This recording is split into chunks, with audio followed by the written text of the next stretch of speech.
gathered today in your humble accord, we want to give you the praise and honor. Lord, we thank you for watching over us in a time of need and despair. Lord, you said into your word, you will never forsake us nor leave us. So Lord, go forth and take charge of this ceremony that we're having today, and bless and sanctify everyone here and those who are not here. Guide our steps, Lord, each and every day.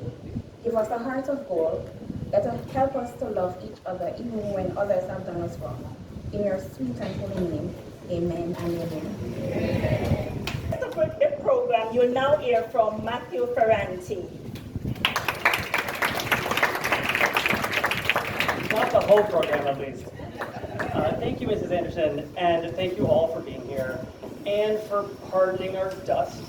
As you've all noticed, the completion is about 90% of the way there, and unfortunately, the last 10% of the previous bits. So if you could all do me a favor, close your eyes, we're going to do a little bit of mental movie magic.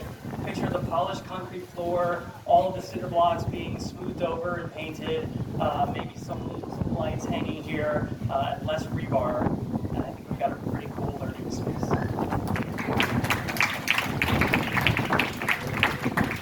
I'll never forget the first conversation I had with our director, Ronaldo Marcus Green. He wanted to tell Bob Marley's story in a very authentic and honest way, which was no surprise at all. But with just as much importance, he said it was imperative that we were investing in the next generation of filmmakers during our shoot and leaving something meaningful behind when the camera stopped rolling. So fast forward to March of last year, and we're in the thick of production. So imagine you're me, the budget guy, and your producers and some key crew come up to you, and they say, "Hey, we've been discussing this great idea. We want to spend some money." Okay. And it's not going to actually go to anything related to the movie. What now? And yeah, we want to build a schoolhouse. Okay, guys, hold on. You know, to give students a cool, shaded place to learn. Oh, and some guard booths, and some computer desks, and a whole bunch of other stuff. Guys, I'll be honest, I've never seen a studio do anything like that before. We have an uphill climb in front of us, and I don't know if it's going to happen. But what the heck, let's give it a shot. And to be honest, it really wasn't that much of an uphill climb, at least on the studio side. The approvals were something else.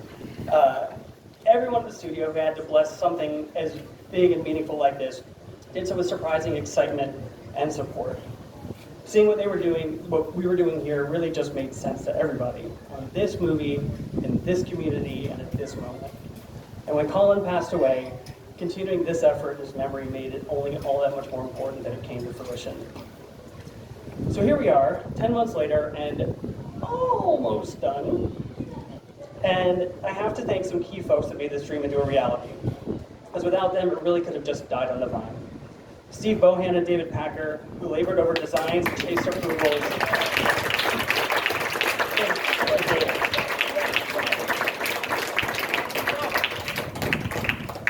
Sometimes they were doing it from really, really far away too, and on their own time. Our key construction crew who labored over, who brought the designs to life, including Louis Elkin and Kevin Clark. Ewell Gordon at the Kingston Building Control, who is basically like Obi-Wan Kenobi with government approvals. Mrs. Anderson, her predecessor, Mrs. Sullivan, and to all the children of the Trenchtown Primary School for sharing your community with us.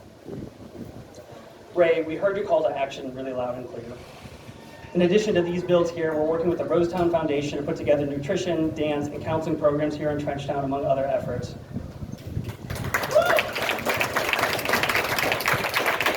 So thank you for inspiring us and pushing us to do the absolute best that we can. So with that, I'm pleased to welcome to the stage our visionary director of Bob Marley More Loud, Ronaldo Marcus Green.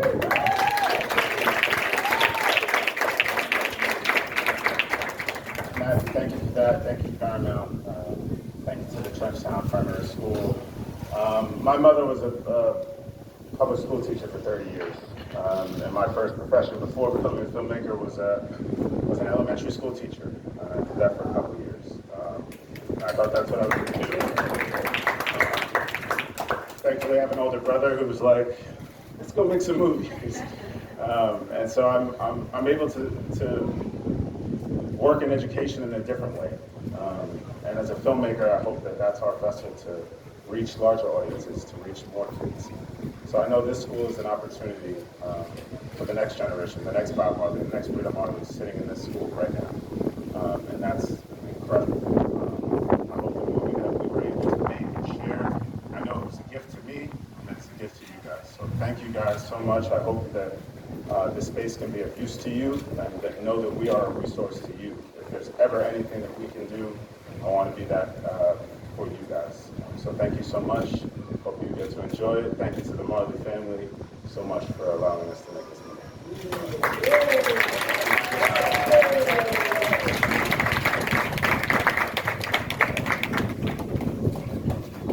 Thank you so much, Ray. Now I'm really excited to welcome to the stage one of our producers on the movie, and without him and the Marley name, there is no movie. So Ziggy, thank you for sharing your community with us, your heritage with us, and giving us just a wonderful story to tell. I'm excited to welcome to the stage Ziggy Marley.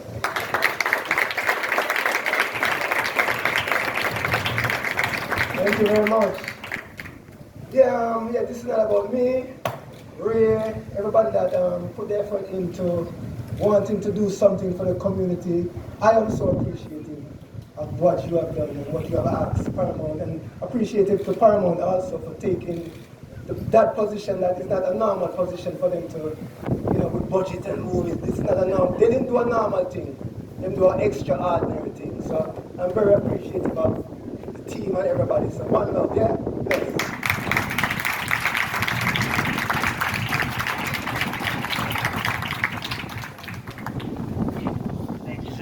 Now I'm really pleased to bring to the stage Natalie Thompson, who is a pillar in the film community here in Jamaica. And when we first had the movie at this execution stage, when the script was finally ready to come to life, it was Natalie, no question, that had to be involved, and it wouldn't have worked in Jamaica the same way without her. So Natalie, please come to the stage.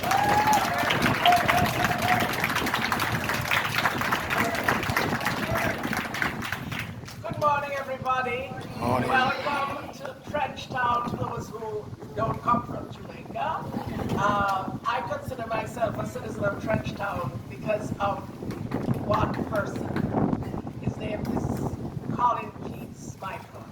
And I don't think a few words, I can say in a few words, what Colin meant to the local film industry, and particularly to the Trenchtown and the whole region, not only Trenchtown, but Trenchtown, Greytown, Rosetown, Greenwich Town. He became a part of these communities and brought us into it.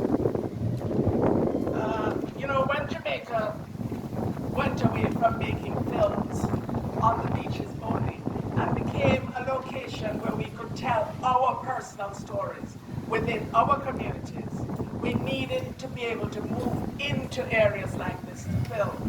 And it was something, people always thought these areas were unmanageable. People thought they were unsafe. Colin debunked that theory. He said to me, you will be safer down there than you will be anywhere else in the corporate area. Yes. And he was right.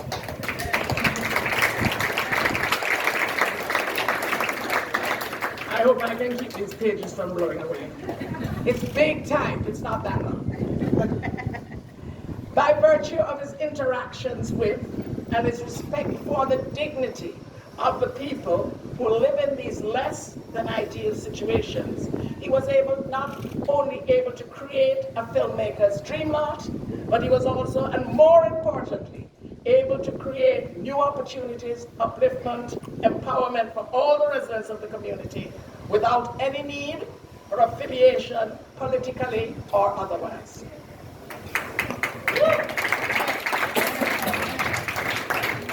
Differences were buried, not only for the film crew, but the people would move around freely when we were filming here. He has left a legacy which would be very hard to follow.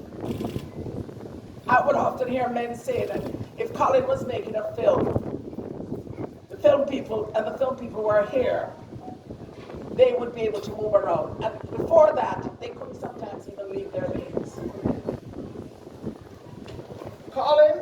establish a sense of trust within each community by empowering everyone who was willing to work. And the thing is that people, as long as you were willing, there was something for you to do. So it was not as if we were walking around the community handing out money. What we were doing was letting people uplift themselves, work within their communities, and we would pay them for that service. It was not free. Painters, masons, plumbers, carpenters, and so forth would have had the opportunity to work. No matter the age, the gender, you would have given the opportunity. And if you didn't have the skill, you could learn one. Many people learned skills working with us, and many people from these communities moved with us on other films in other areas of Kingston and of Jamaica. I know some people are here who know that they could move with us. Where is, what's his name? Spike. Somewhere around. But there was a priority in Colin's life, and his priority was the children. When he first brought me to Trenchtown, he took me to the reading room.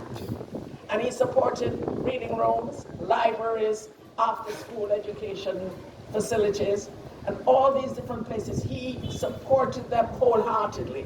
I remember, and I see the t-shirt in the audience today. He had this t-shirt. It's one of the most iconic t-shirts in Jamaica. And it has a vinyl record on it, and it says Trenchtown Reading Center. And I've seen that shirt worn at film festivals all over, because we used to sell them on the film set to benefit the people of the Trenchtown Reading Center. Colin was devoted. I would say that, when we'd come here, we would use those facilities like these. If school was not on, we would use this as our base. We would not be paying somebody to use their private place. We would use this as the base so that some money could come back into the educational system, into the community system of the area.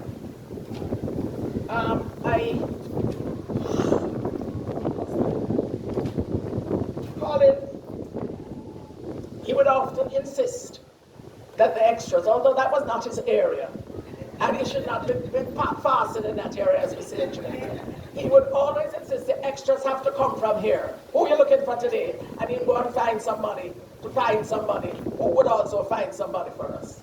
But the extras, the background, the thing. But he always insisted that since this was our film lot, we had to pay for the film lot. We had to pay people to close their stores. We had to pay people to use the front of their homes. We had to pay. Now, I'm not saying Colin and I didn't fight, because the truth of the matter is that, like Matthew, I have a budget. And Colin was, we have to pay that one, we have to pay that one, we have to pay that. And I would say to him, but Colin, I don't have it. He would always win, because he would walk away and the next morning he'd come with his hand out, you ready?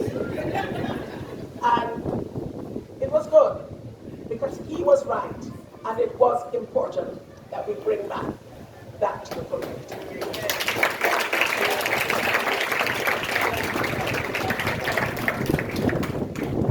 I'll give you a little rundown of what we've done within this area. We first came here with two smaller Jamaican films. Get a Life, where we shot in Rosedown and Craigtown. And Colin brought us in here, and it was the first time we were shooting a feature within this community. And it wasn't easy. And then we followed Sprinter, I think, did one scene down here. And then we brought a huge British crew to shoot Idris Elba's Yardie in Rosedown. And, that was shooting through the night. We went through everything. And it led to, although I wasn't on it, it led to Jay-Z and Beyonce coming to Trenchtown. Champion was filmed here recently. And finally, the Mali One Love. We should also mention, we did a television series yet to be released that we had to shoot in the gullies of Maxfield. The gullies were nasty, they were dirty, they were infested. And we came in, we used the people to clean them. We paid for it, but we sanitized those gullies. It's selfish, because we're coming here here we had to have it totally clean.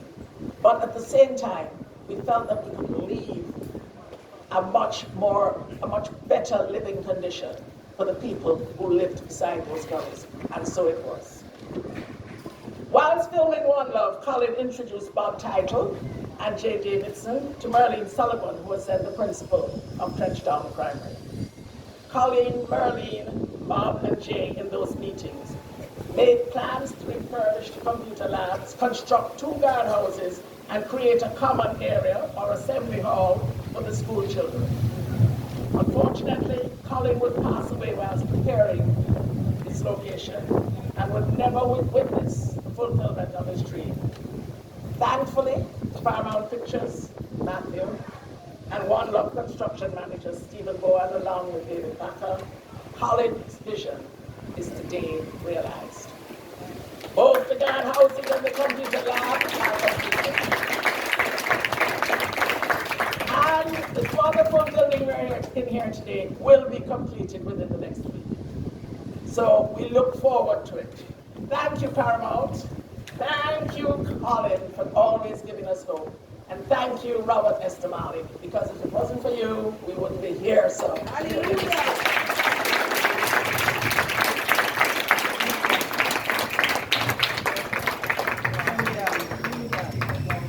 Thank you, Natalie. Now I'm excited to introduce Colin's son, Rico Hodges Smikle, to say a few words about his father.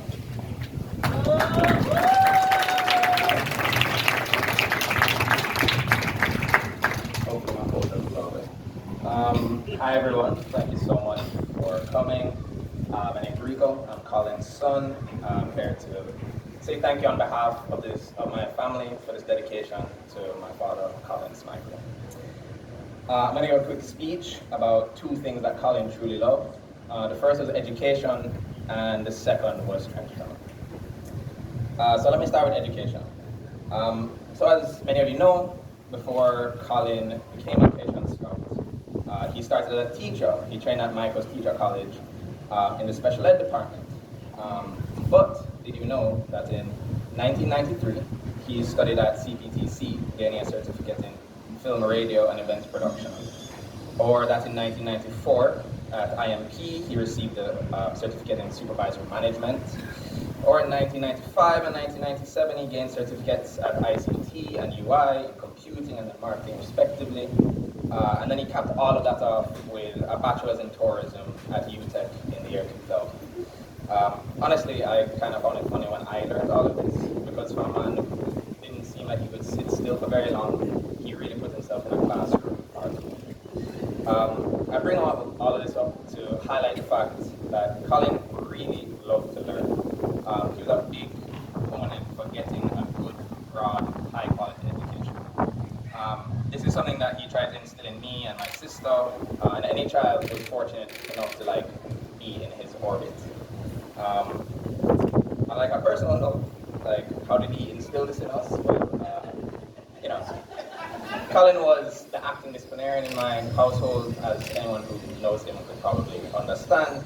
But with us, he would only take the role of a disciplinarian if he thought it was important, if it needed to happen.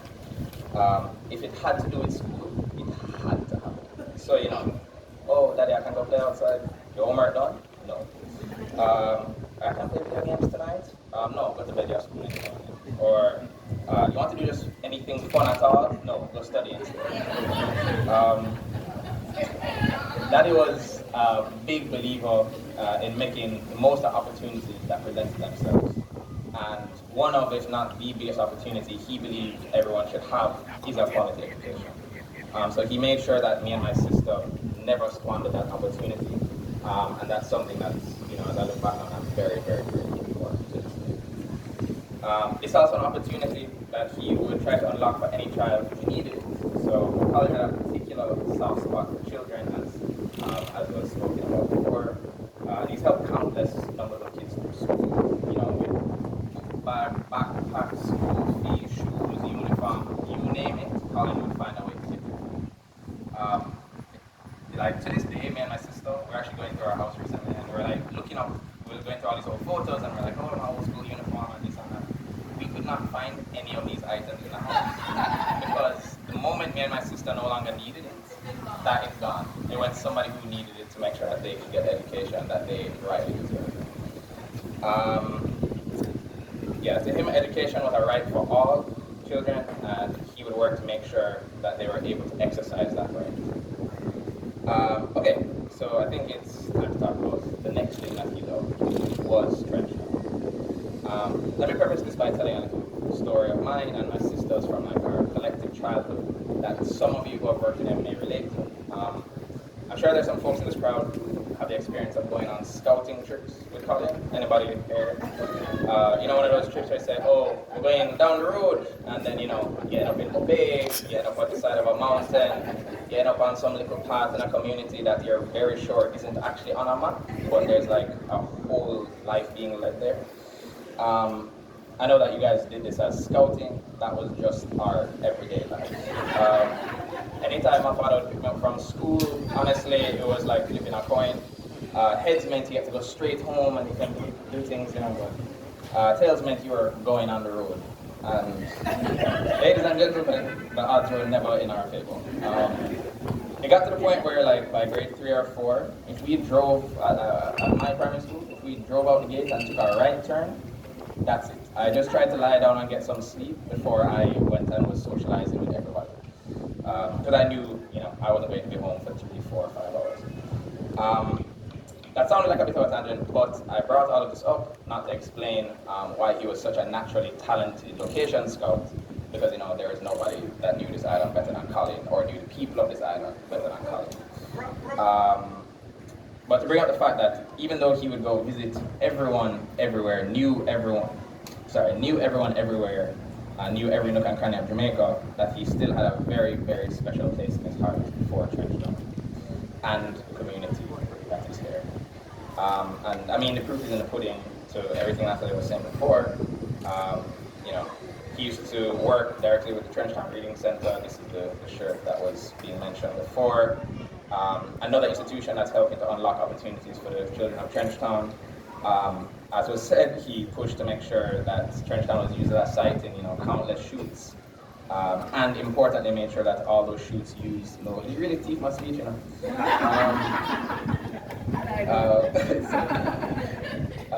I wish he could be here today. He'd probably hide it because he's Colin, but he'd actually be very touched by this pavilion dedication to him. Knowing him, a piece of a school is probably the only place that he'd be truly happy having his name on. And for it to be at primary school for a community that he loves so much is, you know, I think he'd be truly overjoyed. So thank you to everyone who made this happen. It's a reminder of what Daddy stood for and how he inspired all of us. Thank you for being here. Keep learning, and let's make it.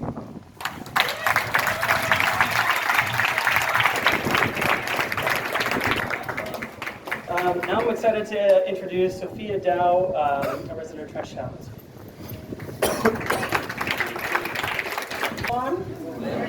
Yes, I'm Sophia, which other persons might know me as done it.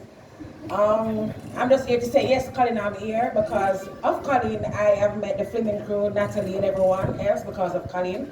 I have met him like 12 years ago, and Colin has always made sure I'm involved in everything. So all the movies that you hear Natalie talk about, I'm the person always a push Colin, make sure you receive that child you use, you pay them. So when if it's look at how much you get, and if you say no, we can't reach that, but say no, go to Natalie, you have to pay them that. So Colin and I become so close. Even the day of the passing, I saw him the day in Boyston and we talk, I'm going to tell you the truth. Colin gave me dinner money, I said cook and left dinner for me, and I'm here to Colin passed on the next time. So I'm just here to tell everybody thank you. Thanks very much for what you're doing here, and I'm saying thanks on behalf of the Trenchtown people and also the culture here, because the culture I was even having Colin and Natalie and all the freaking crew, which they have now became my family, right? So thank you, Marley, Bob Marley, Stephen, and everyone, the production, Paramount Pictures. Thanks again for what you're doing.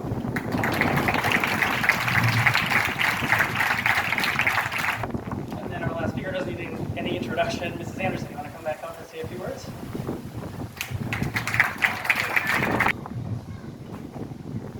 Yes, I stand before you with immense gratitude as the acting principal of the Trenchtown Primary School. Today, we extend our sincerest thanks to Paramount Pictures, Colin Smikle, the Marleys, for their generous gift, the inauguration of our very first auditorium. Paramount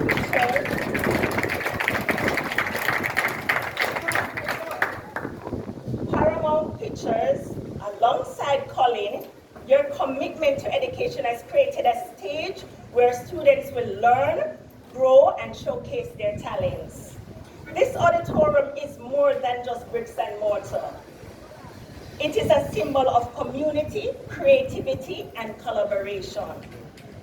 Our school is now equipped with a space that will echo with laughter, applause, and the sound of young minds in exploring the realms of knowledge. Paramount Pictures, your contribution has not just built a structure, it has built opportunities for our students to shine. As we step into this new chapter, we do so with gratitude for the support that has come our way. Thank you, Paramount Pictures, for investing in the future of our students and being a pillar of strength for our school. Here's to the journey ahead, to the countless moments of aspiration that will unfold within these walls. Thank you.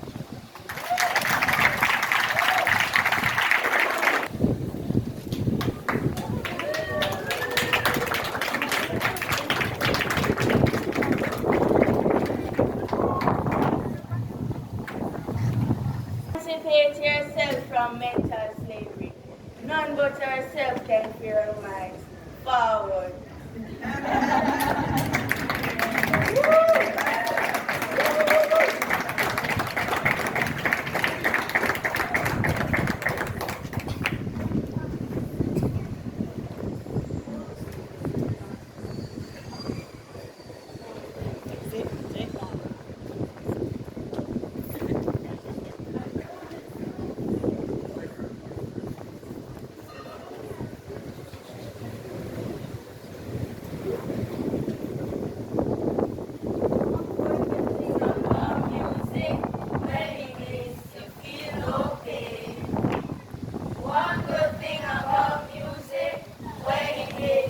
Feel no pain. So hit me with music. Hit me with music now. Hit me with music. Hit me with music now. Don't watch that. Big fish or sprat. And only what you know.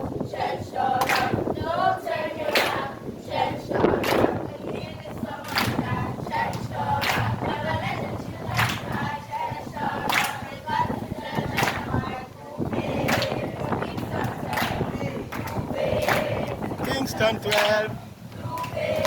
It's Kingston 12. Oh no. Scabba-dip-dap. Scabba-dabba-dip-dap.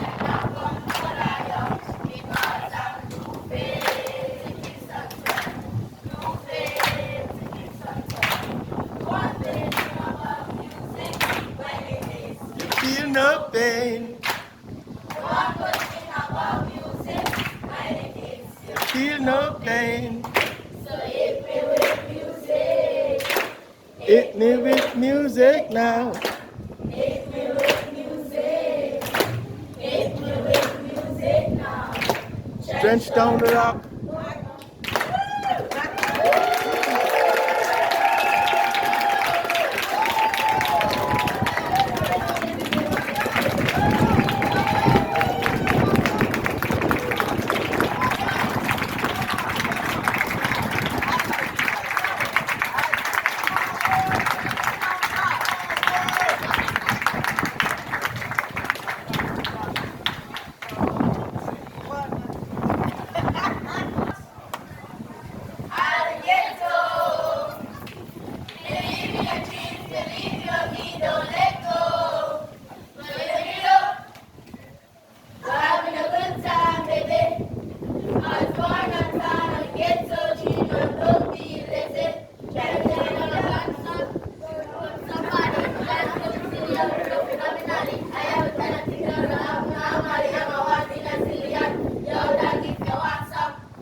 Trenchtown.